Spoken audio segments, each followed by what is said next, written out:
The Ugly Fruit Movement. You will hear a lecture on the ugly fruit movement as an effort to prevent food wastage. Good afternoon. I was in such a hurry I didn't have breakfast. I'd like to show you these apples that my neighbor grew. This one's fine, but this one's an odd shape. You certainly wouldn't find it on sale at a supermarket in this country, but it tastes great. Today, I'd like to discuss food wastage and a movement attempting to address the issue. There are ugly fruit exponents throughout Europe, but I'll focus on a group in Portugal called fruta, which means ugly fruit. But first, some statistics. According to the Food and Agricultural Organization of the United Nations, or the FAO, around 40% of food for human consumption is wasted globally. The direct economic impact of this is a loss of $750 billion each year. Meanwhile, every day, 870 million people worldwide go hungry.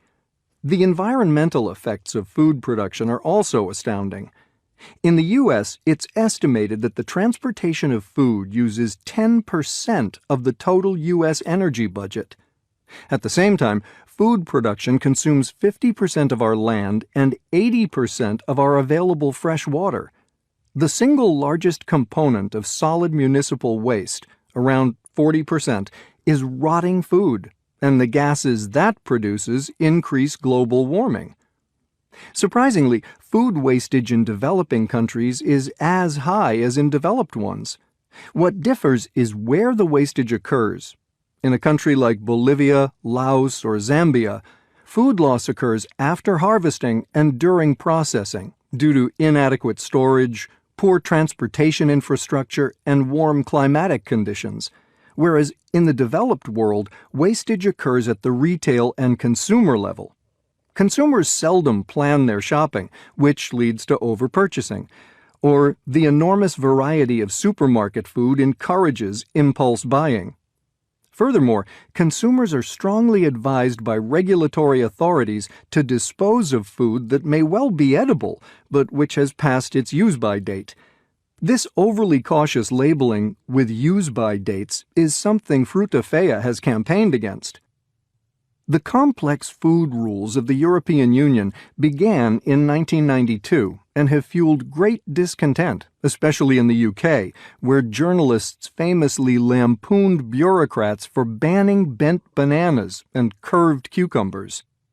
After such criticism, the EU did reduce its list of rules for selling fruit and vegetables from 36 to 10. The difficulty lies with retailers that reject large amounts of food due to aesthetic considerations, believing spinach has to be completely green and tomatoes perfectly spherical. Any blemish, even one that doesn't affect the edible contents, signals an item's destruction. To reduce food wastage, the FAO recommends 3 things. Priority should be given to preventing wastage in the first place by balancing production with demand. Where there is surplus, reuse by donation to needy people or to farm animals should take place. Lastly, if reuse is impossible, recycling and recovery should be pursued. Back to Portugal and Fruta. Portugal, in Western Europe, is a developed nation of 10.5 million people. It joined the EU 30 years ago. In 2011, however, it was severely affected by a debt crisis, and its economy is still shaky. As a result of the debt crisis, unemployment is high, and hundreds of thousands of people have left the country. In these hard times, many Portuguese are hunting for bargains.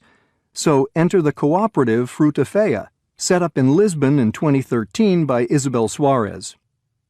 Fruta has 3 aims: to feed people cheaply, to encourage EU rulemakers to overhaul use-by dates, and to subvert notions of both what is visually acceptable and what is edible. When surveyed, most people who join Fruta also support local agriculture. Isabel Soares estimates that 1/3 of Portugal's farm produce is thrown out due to artificial standards set by supermarkets. A farmer, Jose Diaz, who supplies Fruta Fea, said that from his annual production of tomatoes, 1/4 did not meet supermarket standards, so were dumped. Now, Fruta Fea buys his reject tomatoes at half the price he would sell them to a supermarket,